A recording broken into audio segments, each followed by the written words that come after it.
और कहा था कि शुरुआत में अस्पताल की ओर से उनसे कहा गया था कि ट्रेनी डॉक्टर ने आत्महत्या की थी, जबकि ट्रेनी डॉक्टर के साथ दरिंदगी की गई थी। रेप के बाद उसकी हत्या हुई थी।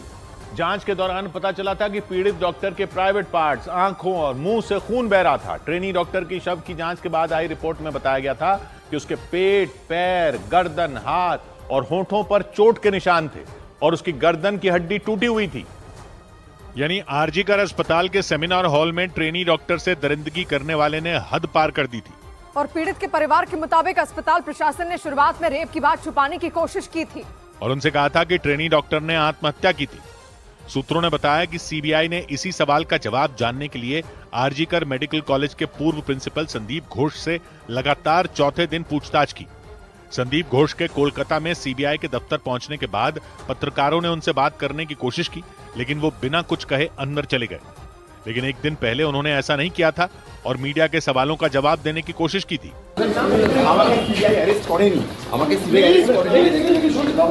एक दिन पहले संदीप घोष से 13 घंटे से ज्यादा समय तक पूछताछ की गई थी और उनसे आरजीकर अस्पताल के सेमिनार हॉल से जुड़े सवाल पूछे गए थे। सूत्रों के मुताबिक सीबीआई ने संदीप घोष से पूछा था कि ट्रेनी डॉक्टर की मौत के बाद जल्दबाजी में उसे आत्महत्या क्यों बताया गया, जबकि पीड़ित डॉक्टर के शव की जांच होना बाकी था। सूत्रों के मुताबिक संदीप घोष से पूछा गया कि डॉक्टर की मौत को जल्दबाजी में आत्महत्या क्यों बताया गया और पूछा गया कि क्राइम सीन को सुरक्षित क्यों नहीं रखा गया और वहां तोड़फोड़ क्यों करवाई गई, क्योंकि आरजीकर अस्पताल का सेमिनार हॉल ही क्राइम सीन था और पेशे से डॉक्टर होने के नाते संदीप घोष को यह समझना चाहिए था कि क्राइम सीन से छेड़छाड़ न की जाए। सूत्रों ने बताया कि सीबीआई के इन सवालों पर संदीप घोष फंसते दिखे। इससे पहले संदीप घोष का सेमिनार हॉल से जुड़ा एक और बयान विवादों में रह चुका है, क्योंकि उन्होंने बयान दिया था कि पीड़ित डॉक्टर ने रात में अकेले सेमिनार हॉल में जाकर गैर जिम्मेदाराना हरकत की थी।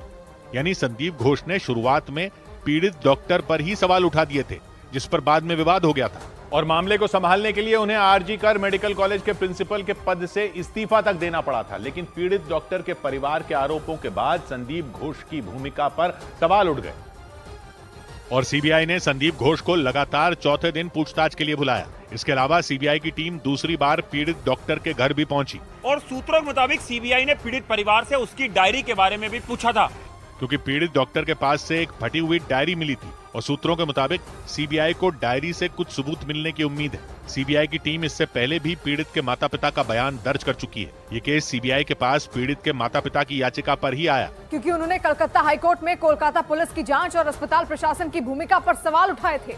और यही वजह रही कि आरजीकर मेडिकल कॉलेज के पूर्व प्रिंसिपल संदीप घोष से कई घंटे तक पूछताछ हुई, क्योंकि इस मामले पर दिया गया उनका शुरुआती बयान विवाद की वजह बन गया था, क्योंकि उन्होंने पीड़ित के सेमिनार हॉल में जाने को उसकी गलती बता दिया था और संदीप घोष के उस बयान की आलोचना हुई थी। आरजीकर मेडिकल कॉलेज के पूर्व प्रिंसिपल संदीप घोष पर पीड़ित के परिवार ने भी सवाल खड़े किए थे। यही वजह रही कि वो सीबीआई के रडार पर आ गए। इस बीच डॉक्टर से हैवानियत के अभियुक्त संजय रॉय पर शिकंजा और कस गया, क्योंकि सीबीआई को संजय रॉय का पॉलीग्राफ टेस्ट कराने की इजाजत मिल गई। पॉलीग्राफ टेस्ट को लाई डिटेक्टर टेस्ट भी कहते हैं और उसमें एक मशीन होती है जो सवालों का जवाब देने पर आदमी की शारीरिक प्रतिक्रियाओं को मापती है और पता चल जाता है कि वो सच बोल रहा है या झूठ। डॉक्टर से हैवानियत के अभियुक्त संजय रॉय को इसी टेस्ट से गुजरना होगा, क्योंकि सीबीआई को शक है कि संजय रॉय बहुत कुछ छिपा रहा है, क्योंकि सूत्रों के मुताबिक उसके बयान बार बार बदल रहे हैं और इसीलिए सीबीआई ने दूध का दूध और पानी का पानी करने के लिए पॉलीग्राफ टेस्ट की तैयारी की और कोर्ट से इजाजत मिलने के बाद उसका रास्ता साफ हो गया। वहीं कोलकाता के एक और अस्पताल में डॉक्टर से मारपीट का मामला सामने आया।